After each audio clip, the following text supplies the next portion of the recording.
Ladies and gentlemen, the 18th head coach in Marquette men's basketball history, a native of Madison, Wisconsin, a coach who led VCU to a Final Four and has 8 NCAA tournament appearances under his belt. Accompanied by his wife, Maya, please welcome your new Marquette men's basketball coach, Coach Shaka Smart.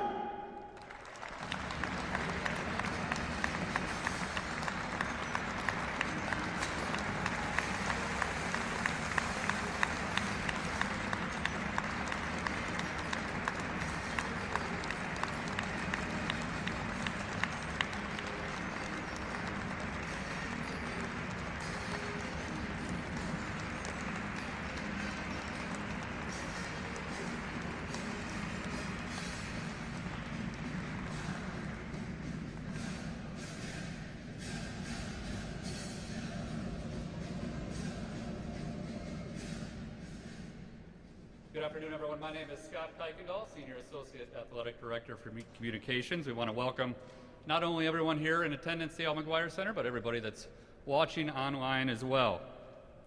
As a reminder for those of you that are here, please silence or turn off your cell phones for the next half hour to 45 minutes. We appreciate that. Following the conclusion of Coach's opening remarks, we will have a media Q&A. We have 2 microphones that our staff will be handing to you at your seats, so you don't have to go anywhere. Just get their attention. We ask that you identify yourself and your affiliation when we do get to that point. And we'll go from there. And with that, we'll get things rolling. Let me introduce the 24th president of Marquette University, Dr. Michael Lovell.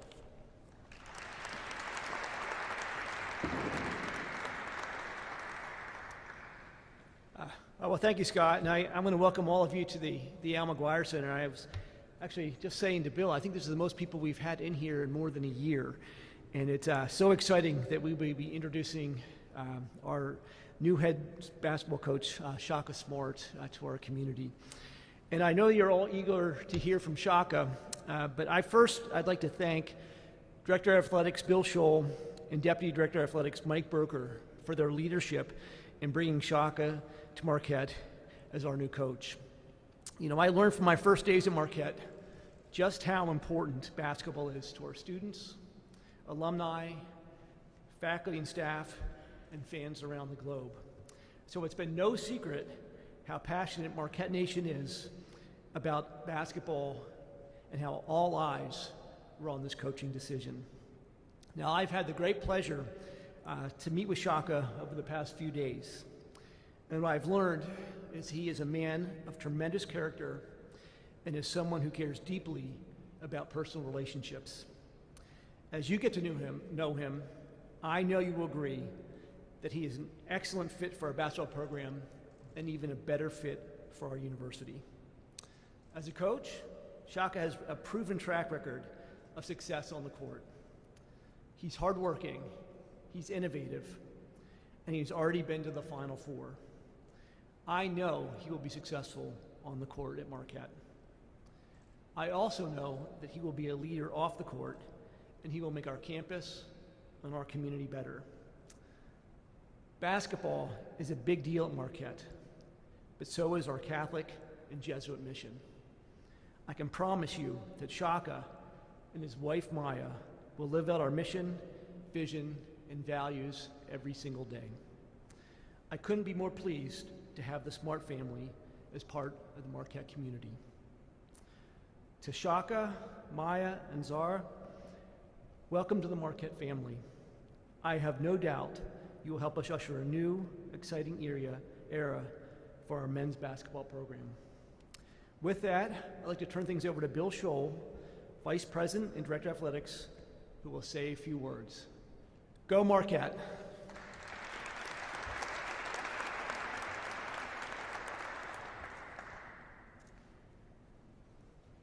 Thank you, President Lovell, and it is great to see some people back in the building. It's been so long. What an exciting day, and I am so thrilled to be a part of this historic day around this historic program. Like President Lovell, I'll be brief. You didn't come here to listen to us. I think the man you want to listen to is sitting a few feet away, so I will go quickly. I do want to go a little bit deeper into the thank yous. You know, when you run a search, First of all, everybody thinks these are fun, and this is what athletic directors live for, and I got to tell you, they're not fun. and they're incredibly stressful, and you get through them because you have an incredible support group with you, kind of riding the wave. And alignment around our basketball program here at Marquette is unbelievable, and it starts at the top with our board chair and our board of trustees. I won't name names, but some of them are certainly here in the building with us tonight, and they helped us see this through. And then certainly within from a staff standpoint, Dr. Lovell was just a rock as we went through this entire process. Joel Pogodzinski, our Executive Vice President, Paul Jones, our Vice President and General Counsel, were hugely helpful as we went through this process. And then I think you all know Mike Broker. Mike is just a phenomenal Marquette man, and his help throughout this process. Mike, we couldn't have gotten it done without you, so thank you.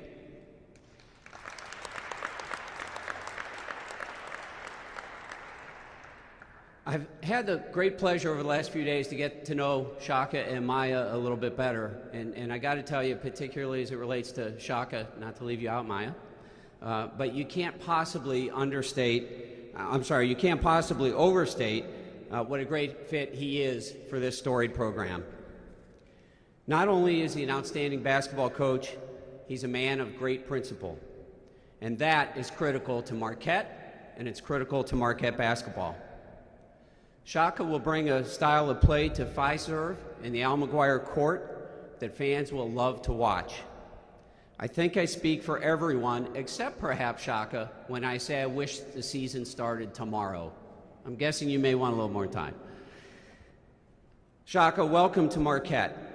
I know coming home to Wisconsin is a bit of a homecoming for you, but I really think you, Maya, and Zora are going to love your new home at Marquette and here in the great city of Milwaukee. I played with this next line a while, trying to avoid the obvious pun, but I'm going to say it because it's so true. He is smart, he is thoughtful, he is principled, and he can coach.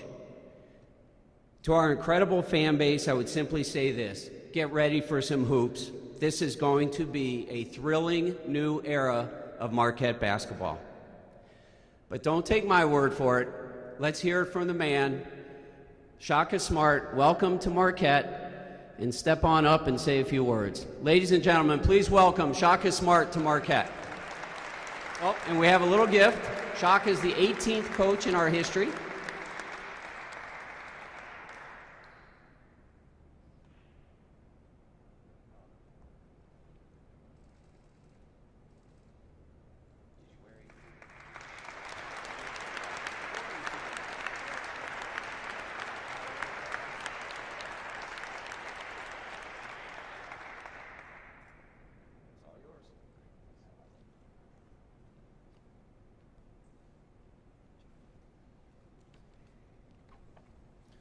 Good afternoon, everybody.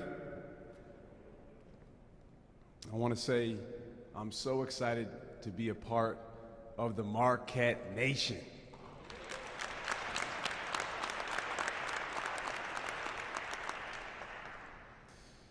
First of all, I want to say thank you to President Lovell, to Bill Scholl.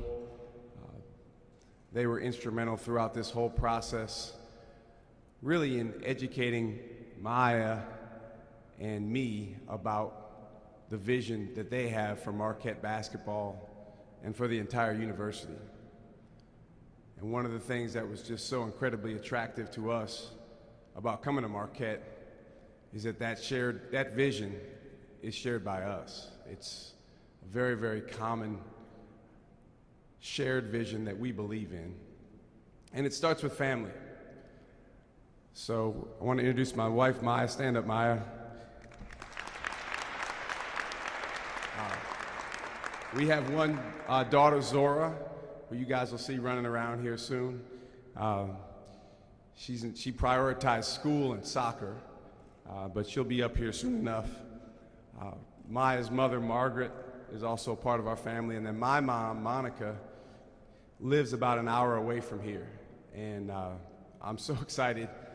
She's so excited about this move. Again, truly excited to be a part of the Marquette Nation. Growing up in this part of the country, you couldn't help but follow this basketball program. I was born in 1977.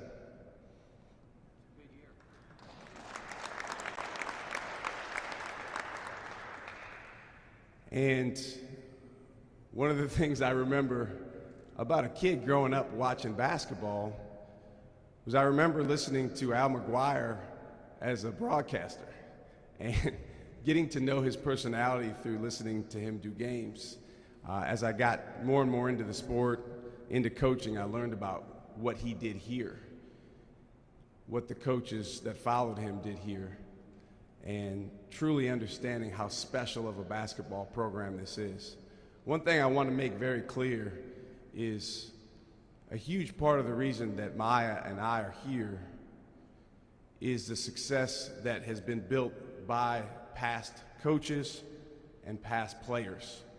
And I want all those former players, former coaches to know that I take the responsibility very, very seriously of being your basketball coach.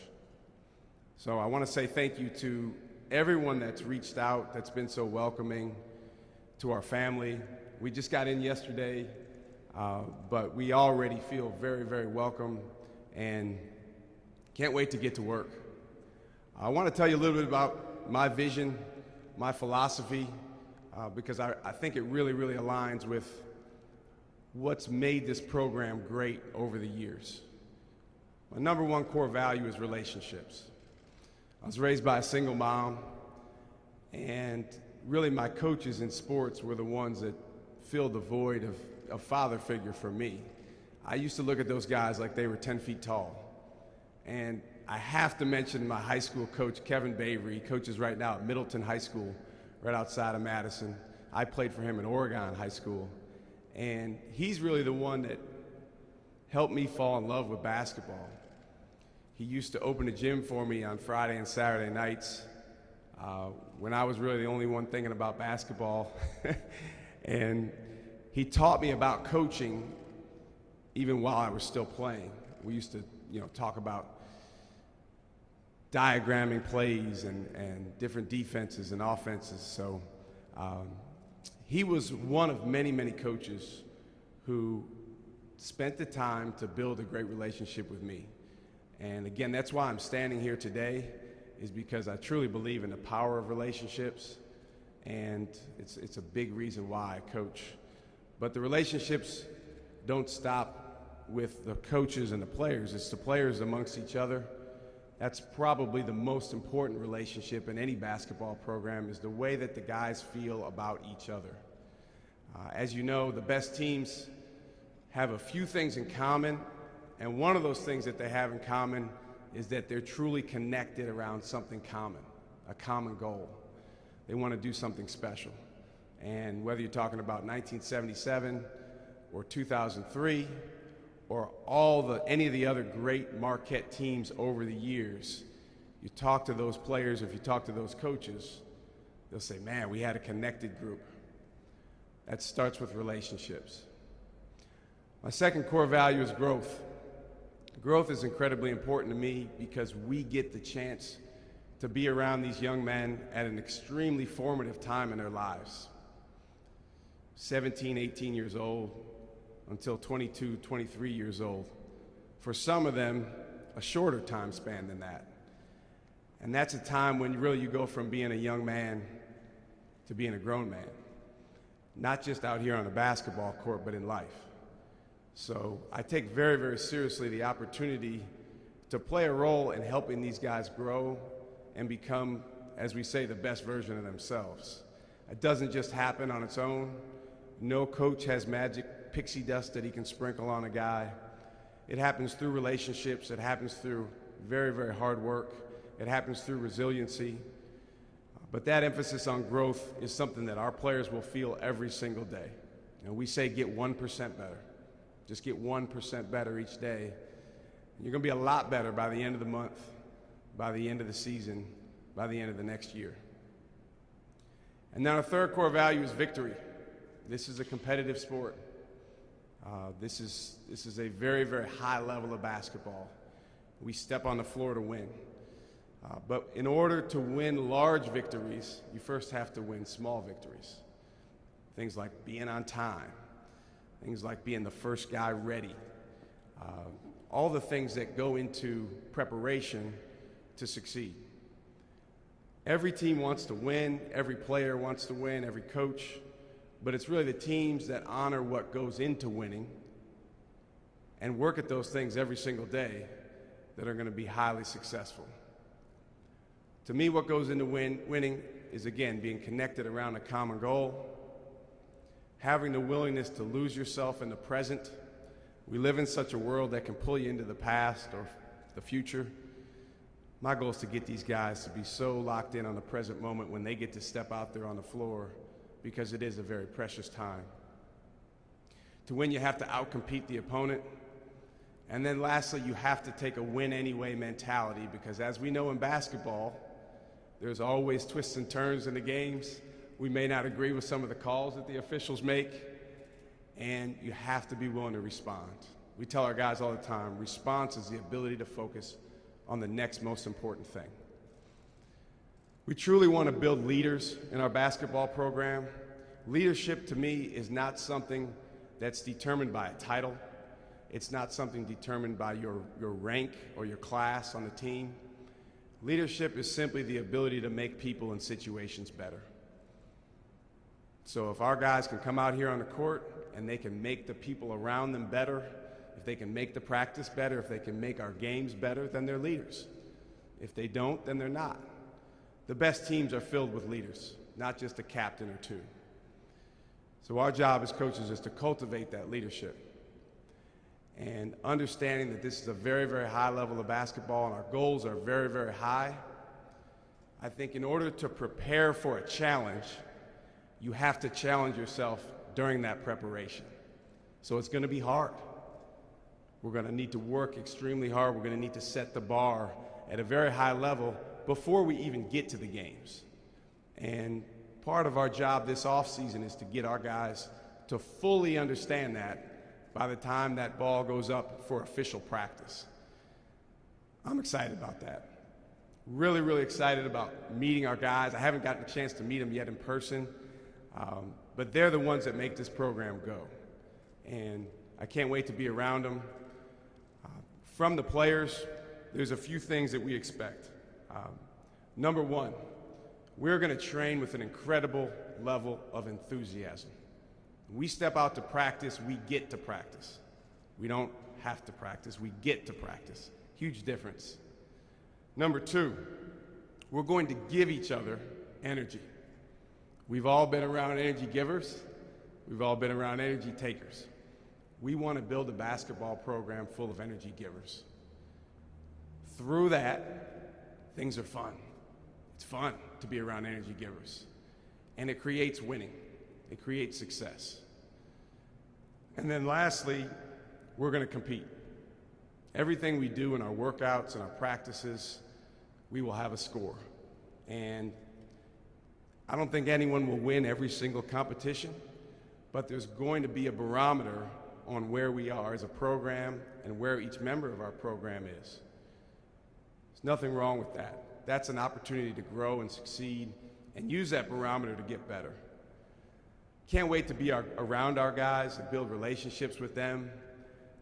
I've learned very, very quickly that this is a very, very special family-oriented place and program that's going to be extremely attractive to future players.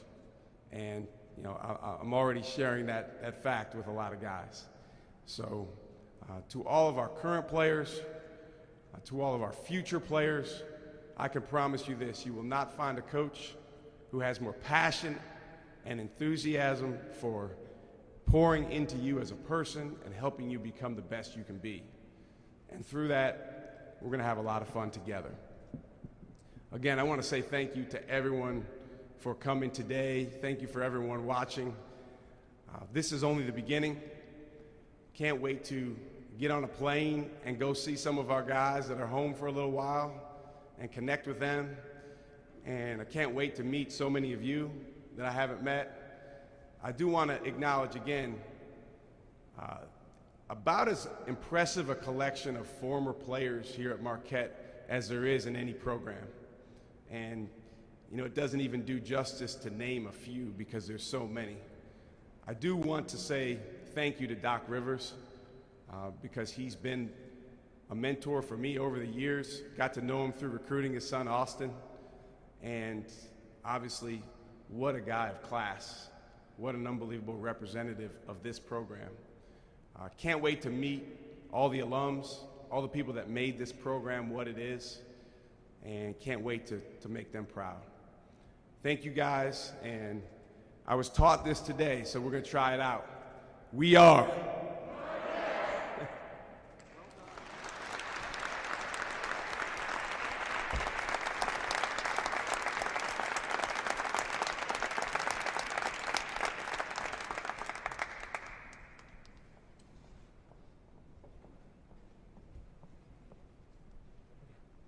Hey, Shaka Steele from the Milwaukee Journal-Sentinel. Welcome to Milwaukee.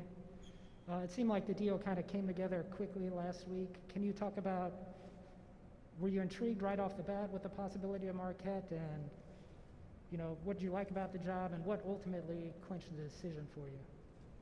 Absolutely.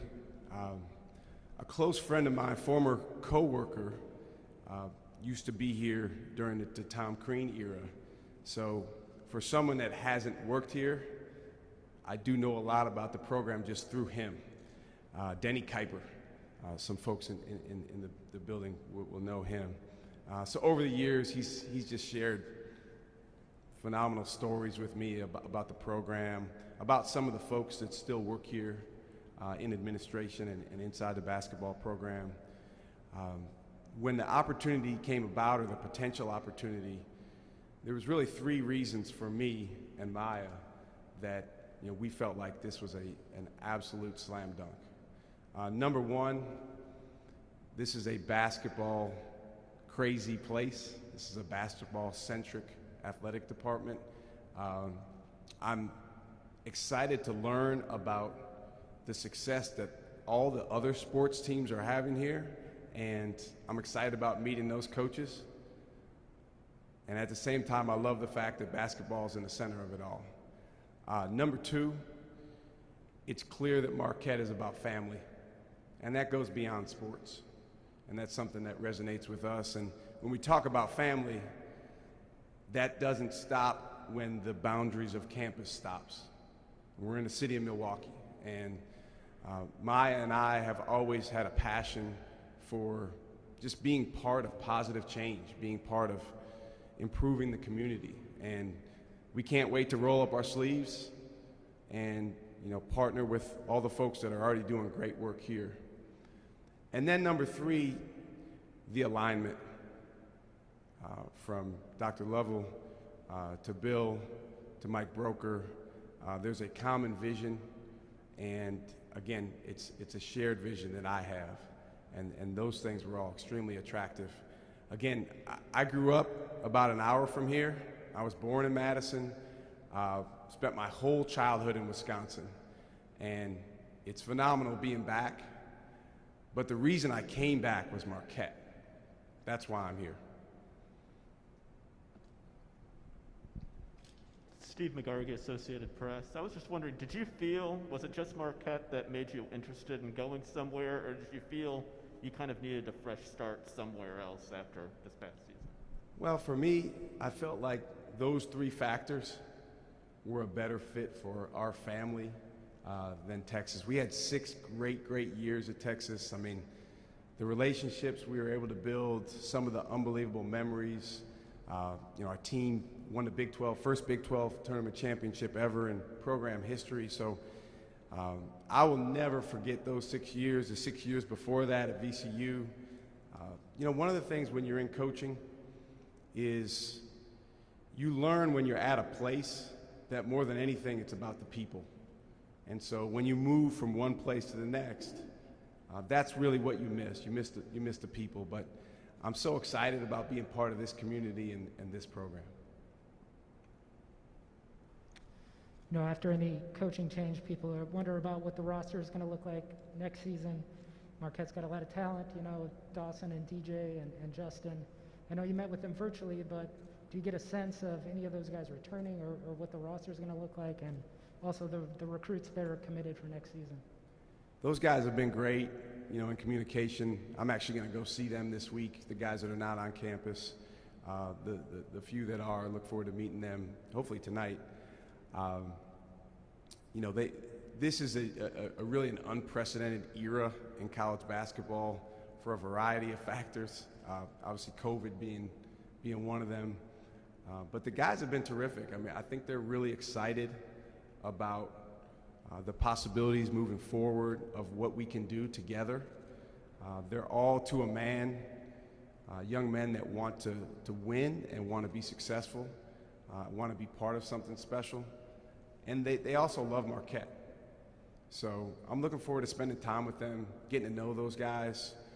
I went through a coaching change myself when I was in college, and it's hard. It's something that it does, kind of rock you a little bit. My college coach called me and told me, he was leaving, and I cried. I mean, I told you the way I looked at coaches. So when you go through a change, it's challenging, and it's our job as coaches to build relationships such that there can be a level of trust. But that doesn't necessarily happen overnight. It takes time, and just excited about spending time with those guys to do that. Hi, Shaka. Dan Needles from WISN TV here in Milwaukee. A two-parter.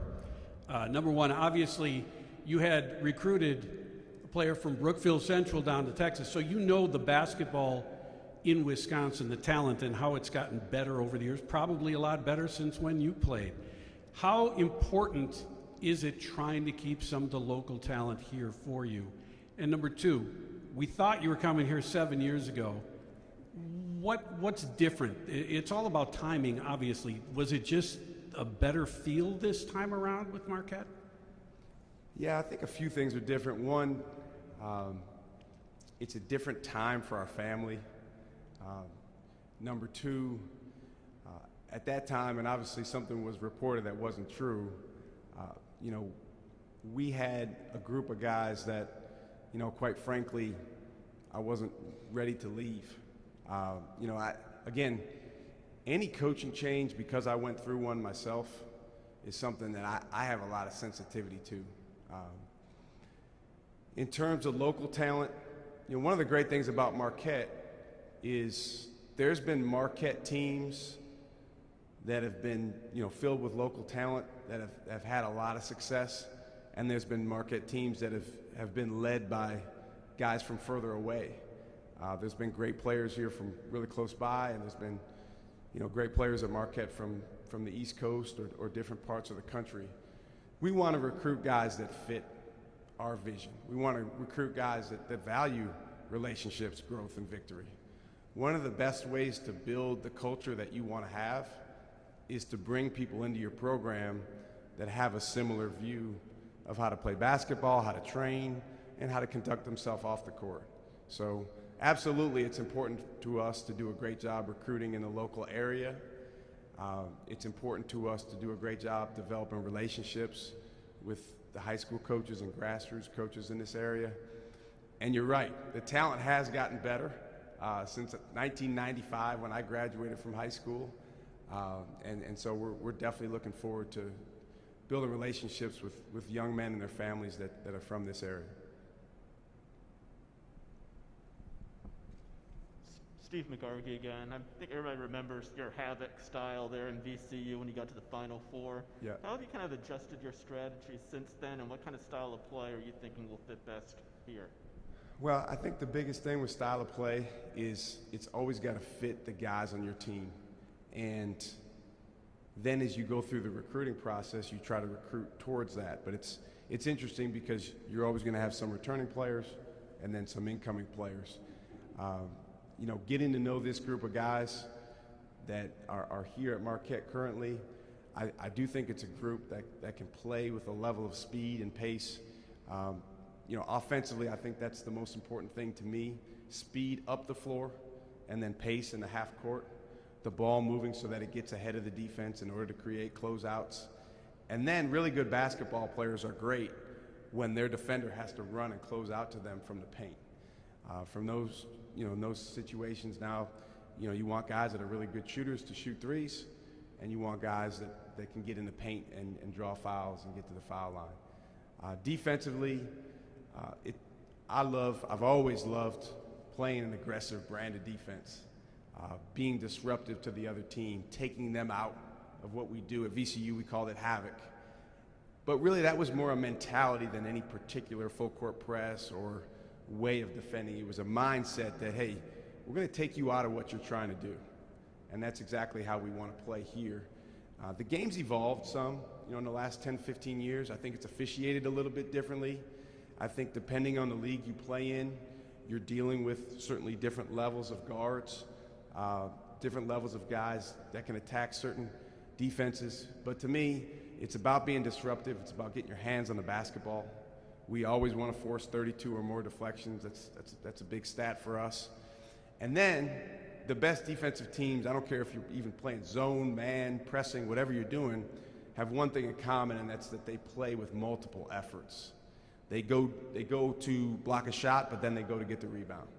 They go to help their teammate, and then they go to recover to their man. They slide their feet, and then they recover to go contest a shot. So multiple efforts is going to be a huge part of our defensive style.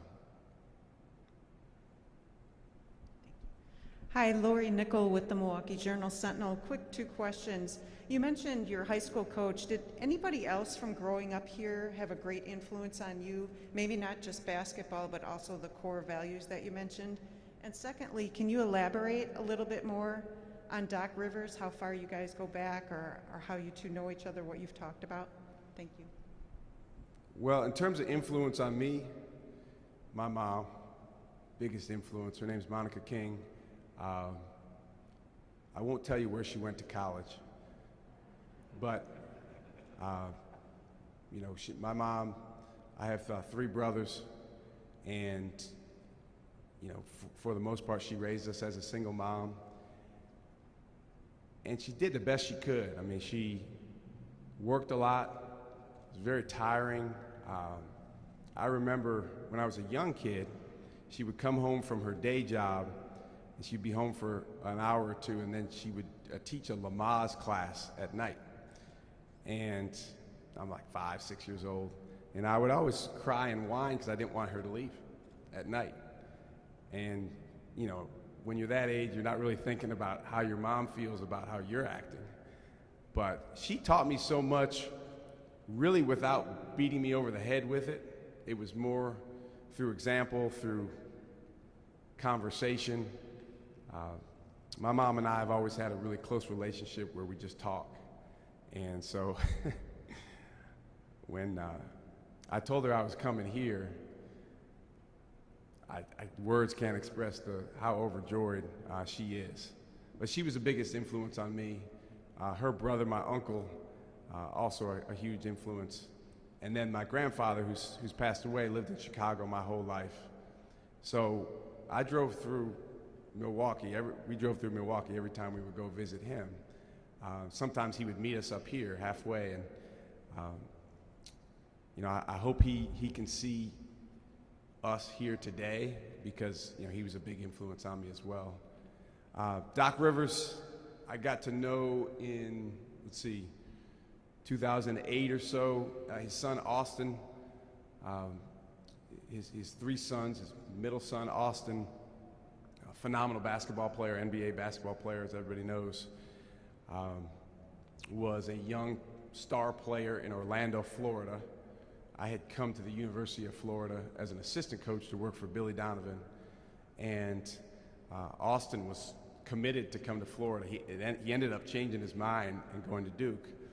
I was at Florida for just 1 year before I went to VCU, but during that time I got to know Doc Rivers, and he was so kind to me, and it was great to just be able to kind of stay in touch with him over the years. I try not to bug him too much, but if you think about it, he's about as accomplished as any basketball coach in our game at any level. And he also does it with a level of class that is out of this world. And then he also takes an interest in younger coaches. And, he's influenced me a lot more than he probably knows, just from the kind words that he's had, and the way that he's conducted himself. So I'm really, really glad to be at his university and part of his program, and the same goes for all the greats, all the former players that have made this program what it is. Good afternoon, Shaka. Tim Van Born, Fox here in town. You referenced the basketball-centric nature of this program. How important is it to engage with that passionate fan base, and what does a fan base like that do for a program? I think it's really important to engage with the fan base. I think communication is so incredibly important, and as we know, over the past couple decades, communication has changed in so many ways. But it's critical to share your vision, to share your message. It's interesting because in coaching, there's certain things that occur within your program that you want to stay within your program. But then there's a lot of other things that you want to share, and especially you want to share with fans that are so passionate about what you do. And I think the most important thing to share with the fans is who these young men are as people, so that they can connect with them on a human level. And when they go watch, DJ Carton, break down his defender from the top of the key and fly down the paint, not only do they see what he's doing physically and athletically, but they understand who he is as a person. And I know from coaching for 22 years, the players really value that too. To me, the best programs separate themselves from other programs in that there's a very, very distinct, special relationship between the players and the fans. And part of my job as a coach is to help cultivate that. It's part of my job, again, to share our vision and to communicate. But I'm really excited about that. And how important is it to success? It's hugely important. I mean, I can't wait for that first game. I keep asking Mike Broker, who we playing? I do agree with Bill, though. Give us a little time. We don't want it to be tomorrow just yet. But it's going to be a phenomenal opportunity for us to be part of just a basketball program that's so beloved and supported by the folks around it. And it's huge. Makes a huge difference. I mean, everybody knows this season was unlike any other because of the restrictions that occurred with COVID. And I do think that affected teams' home court atmospheres, particularly when teams are used to, having a raucous environment. So, excited about hopefully us continuing to move forward from a health standpoint so that we can get back to packing the Fiserv Forum. And again, when you have that synergy between the fans and the team, I can't really put it into a quantity and number of points that it's worth, but it's certainly worth a significant amount. As you look to fill out your coaching staff, hiring ex-head coaches was in vogue for a while, or offensive, defensive coordinators, or analytics people. What are you going to be looking for? Well, first and foremost, on the coaching staff, we're looking for people that are going to be in complete alignment with our vision. So I talked earlier about relationships, growth, victory. We have a variety of principles underneath each of those core values. We only want to add someone to the coaching staff if they align in those areas. Our job, number one thing we can do as coaches, because these guys are recruited already because they're talented young men. Certainly there's areas of the game where they need to improve, they need to get stronger, they need to grow, they need to continue to get better as students. But they're already really talented guys. So the most important thing, the best thing we can do for them is help them play with a clear mind, a clarity, a confidence to go attack and to go after winning. I mean, if you think about the best players here, a guy that I've had the chance to get to know a little bit is a great example, Travis Diener. I was a young guy on the staff at University of Dayton when Travis was playing here, and what I saw is a guy with no fear, absolute confidence, and an absolute command over his game. He didn't try to be someone else, he was Travis. So that's just an example of a guy playing with an unbelievably clear mind. And if we can help our players go, if we can help Dawson Garcia go play that way, Justin Lewis, those guys are going to play well because they're really talented young men. Shaka, Dan Malloy, Spectrum News 1 here. We're a statewide news channel. I just wonder if becoming the first black head coach in this program's history, there have only been 18 head coaches, did that distinction come up at all in conversation before you got here? And what does that distinction mean to you, Maya, and your families? It did not come up in conversation because, you know, we talked about having a shared vision. And I think, you know, it's interesting. There's been so much dialogue in our country about race and other factors that are related to race over the past several months. In a lot of ways, that dialogue's been really, really good. The interesting thing is when you're in sports, when you're in basketball, it's exciting that when you get out there on the court and the clock's running down and the score's tie and it's 10, 9, 8, people are only really thinking about one thing. Nobody's looking out there on the floor and thinking about some of the labels that we tend to place on people. Nobody's worrying about what someone said or any of those sorts of things. All of us here in blue and gold, we're trying to win for Marquette. And so that's one of the cool things about sports. You truly can lose yourself, and you can let go of some of that other stuff that does tend to plague our world sometimes. Not that it goes away, but for a moment, you can just be lost in that special time. It is certainly significant, and I take a lot of responsibility and pride in being the first black head coach here, especially because this is Doc's school and because of what he's done. And I'm going to, be leaning heavily on him. For me in coaching, one of the things that I really enjoy is mentoring. I used to be the really young coach. I think I'm still relatively young, but now having done this 22 years, I really enjoy mentoring young coaches, particularly young African-American coaches. Because if I'm the 18th head basketball coach at Marquette, hopefully down the road, there's another black coach. And not just at Marquette, but all around the country. And I think you see that if you look at, some of the jobs that are being filled this spring. The best thing we can do for that is do a tremendous job with our players, helping them grow as people, and then being successful on the court. Shaka, Scott Grotzky with CBS Milwaukee. You mentioned the importance of competition and sort of keeping a score through all the practices. So for you, I imagine there are some tangible goals as well.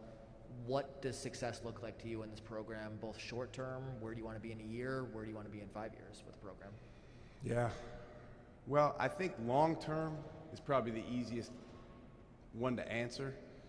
And that is, long term, you want to have seasons where you're able to put something up in the rafters, whether it's a Big East regular season championship, Big East tournament championship. The ultimate goal is to advance to the Final Four and beyond.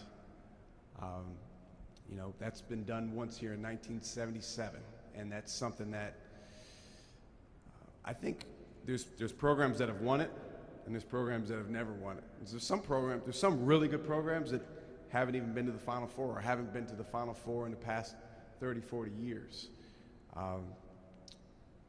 I've learned you don't take for granted, having done it even once. So those are the long-term goals for sure. Short-term, honestly, there's a lot of goals that you go after before you even play a single game. Again, we're trying to build culture. And again, it's not a commentary on anything that happened before. I think anytime a new coach comes in, you're going to have to build the culture that you believe in. And again, that starts with relationships, and it takes time. It takes communication. It takes a lot of work. But the goals that we have will be short term, making sure that we're able to come together, have a common bond. I think by the time you get to the summer, you want to really know, hey, this is a group of guys that we have that are all in for Marquette.